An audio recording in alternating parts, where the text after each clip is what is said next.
Hello friend, আজ তোমাদের মাত্র ২টি উপকরণ দিয়ে মজাদার একটা রেসিপি শেয়ার করব। এটা বানাতে ডিম আর শুধু কয়েকটা আলু লাগবে। প্রথমে ২টো আলু সেদ্ধ করে ম্যাশ করে নিয়েছি, আরও ২টো আলু ডুমো ডুমো করে কেটে রেখেছি। সঙ্গে টমেটো, ধনেপাতা কুচিয়ে রাখলাম। তারপর মিক্সিতে কয়েকটা কাঁচা লঙ্কা, আদা, রসুন, পেঁয়াজ, গোটা জিরে, গোটা ধনে ও সোমবার দিয়ে একটা পেস্ট বানিয়ে রাখলাম। টমেটো কুচানোটাও মিক্সিতে পেস্ট করে নেব।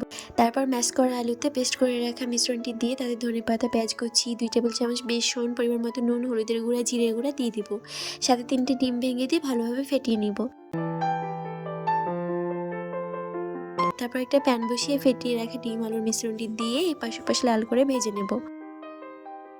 তারপর এটাকে পিস পিস করে কেটে নেব। কড়াইতে কেটে রাখা আলু দুটো দিয়ে লাল করে ভেজে নেব। ওই তেলে শুকনো লঙ্কা, গরম মশলা, তেজপাতা ফোড়ন দিয়ে হলুদ, লবণ, লঙ্কা গুঁড়ো, জিরে গুঁড়ো, টমেটো পেস্ট দিয়ে ভালোভাবে কষিয়ে নেব। আলু ও ডিমের ধোকাগুলো দিয়ে ভালোভাবে ফুটিয়ে নেব। আলু সেদ্ধ হয়ে গেলে শেষে গরম মশলা গুঁড়ো দিয়ে নামিয়ে নিলে রেডি দুর্দান্ত স্বাদের ডিম আলুর ধোকা।